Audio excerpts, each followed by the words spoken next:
নমস্কার বন্ধুরা, চলুন আজ আপনাদেরকে এই গরমে হেলদি চটপটা কিছু রেসিপি করে আপনাদেরকে দেখাবো। এখানে 2 কাপ মটর আমি ভিজিয়ে রেখেছিলাম 5 থেকে 6 ঘন্টা। তারপর একটা হুইসেল দিয়ে মটরটা ভালো করে সিদ্ধ করে নিয়েছি। আর এদিকে দেখুন, ছোলার ডাল ভিজিয়ে রেখেছিলাম 2 থেকে 3 ঘন্টা। ছোলার ডালটা এমনভাবে সিদ্ধ করবেন যেমন গোটা গোটা দানা থাকে। এরপর কড়ার মধ্যে সামান্য তেল গরম করে এখানে কিছুটা আদা গ্রেট করে দিয়ে দিচ্ছি। তার সাথে সামান্য লঙ্কা কুচি দিয়ে আমি মশলাটা 2 সেকেন্ডের মতন ভেজে নিয়ে পরে যে ছোলার ডালটা সিদ্ধ করে রেখেছিলাম সেই ছোলার ডালটা দিয়ে দিচ্ছি। এরপর সামান্য নুন আর চাট মশলা দিয়ে আমি ছোলার ডালটা নামিয়ে নেব। দেখুন, এখানে কিছুটা আলু আমি গ্রেট করে নেব। এখানে 500 গ্রামের মতন আলু আমি সিদ্ধ করে নিয়েছিলাম, সেই আলুটা গ্রেটার দিয়ে গ্রেট করে নিচ্ছি। এখানে আমি একটা মশলা পেস্ট করে রেখেছিলাম, আদা, গরম মশলা আর কাঁচা লঙ্কা, তার সাথে হলুদ গুঁড়ো, ধনে গুঁড়ো দিয়ে আমি মশলাটা তৈরি করে নিচ্ছি।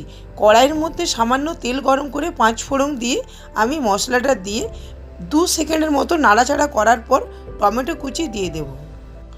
টমেটো কুচিটা ভালো করে নাড়াচাড়া করার পর এখানে যে মটরটা সিদ্ধ করে রেখেছিলাম সেই মটরটা দিয়ে দিচ্ছি। মটরটা দেওয়ার পর আমি একটু নাড়াচাড়া করে নিচ্ছি। তারপর এখানে সামান্য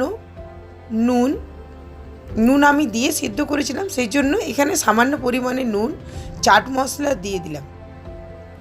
তারপর কিছুক্ষণ নাড়াচাড়া করার পর এখানে জল দিয়ে দেবো। এখানে যে আলুটা গ্রেট করে রেখেছিলাম তার মধ্যে কিছুটা ময়দা আর কর্নফ্লাওয়ার দিয়ে দেবো। এখানে ময়দা দিয়েছি 4 চামচ আর কর্নফ্লাওয়ার দিয়েছি 2 চামচ। এটা ভালো করে মেখে নেব। আর সামান্য পরিমাণে নুন দিয়েছিলাম। আমি এরপর সামান্য তেল দিয়ে আরেকবার ভালো করে মেখে নেব। এখানে কর্নফ্লাওয়ার ব্যবহার করেছি, আপনারা কর্নফ্লাওয়ার ব্যবহারে চালের গুঁড়োও দিতে পারেন। দেখুন, আমার আলুর ডোটা ভালো করে মাখা হয়ে গেছে। এরপর চলুন আপনাদেরকে ঘুগনিটা দেখাই। দেখুন, ঘুগনিটা আমার তৈরি হয়ে গেছে। আমি উপর থেকে গরম মশলা গুঁড়ো ছড়িয়ে নামিয়ে নেব।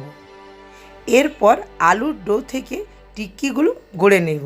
আমি থালার মধ্যে কিছুটা তেল দিয়ে দিলাম আর হাতের মধ্যে কিছুটা তেল লাগিয়ে নিলাম, যাতে ডোটা যখন তৈরি করব হাতের মধ্যে লেগে না যায়। দেখুন, এভাবে আমি কিছুটা আলুর মণ্ড নিয়ে নিলাম। এরপর হাতের তালুর সাহায্যে একটু ফ্ল্যাট করে নেব। এরপর যে পুরটা বানিয়ে রেখেছিলাম ছোলার ডালে, সেই পুরটা মধ্যেখানে দিয়ে দেবো। আমি আপনাদেরকে বলে দিই, আমি এখানে ছোলার ডালের পুর বানিয়েছি। আপনারা এর বদলে গাজর, বিট দিয়েও পুরটা তৈরি করতে পারেন। দেখুন, এভাবে ভালো করে মুখটা বন্ধ করে নেব। আমি এইভাবে কতগুলো টিকি গড়ে নিয়েছি। এরপর তাওয়ার মধ্যে সামান্য সাদা তেল গরম করে নেব। তারপর একে একে টিকিগুলো ছেড়ে দেব। টিকিগুলো হতে একটু টাইম নেবে, মোটামুটি 10 মিনিট। আঁচটা সিম করে টিকিগুলো ভাজবেন, এটা কিন্তু ডিপ ফ্রাই করবেন না। আমার এক পাশটা ভাজা হয়ে গেছে, আমি আরেক পাশটা উল্টে দিচ্ছি। দেখুন, এরকম লাল লাল টিকিগুলো একটু ভাজা হবে। আমি কিছুটা টিক্কি একটা প্লেটের মধ্যে তুলে নেব। আর একটা টিকিটা আমি একটু খুন্তির সাহায্যে ফ্ল্যাট করে দিচ্ছি, যাতে ভিতর পর্যন্ত ক্রিস্পি থাকে। এরকম চাটের দোকানে করে আমি সেরকম করে করার চেষ্টা করছি। আমি এটা সম্পূর্ণ নিরামিষ তৈরি করলাম। আপনারা ঘুগনিতে বদলে পেঁয়াজও দিতে পারেন, ঘুগনিটা খেতে আলাদা একটু টেস্ট লাগবে। আমার টিকিটা গড়া হয়ে গেছে। একটা প্লেটের মধ্যে আমি ঘুগনিটা দিয়ে দিলাম, যে ঘুগনিটা বানিয়েছিলাম। আর উপর থেকে আমি কিছু ডেকোরেশন করে দেব।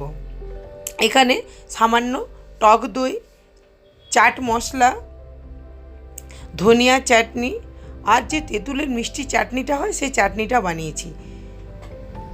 বিট নুন ছড়িয়ে দেব।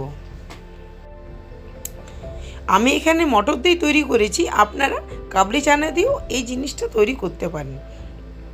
আমি উপর থেকে একটু পেঁয়াজ কুচি আর সেও ভাজা আর একটু পাঁপড় ভেজে রেখেছিলাম, সেই পাঁপড়টা দিয়ে দিলাম।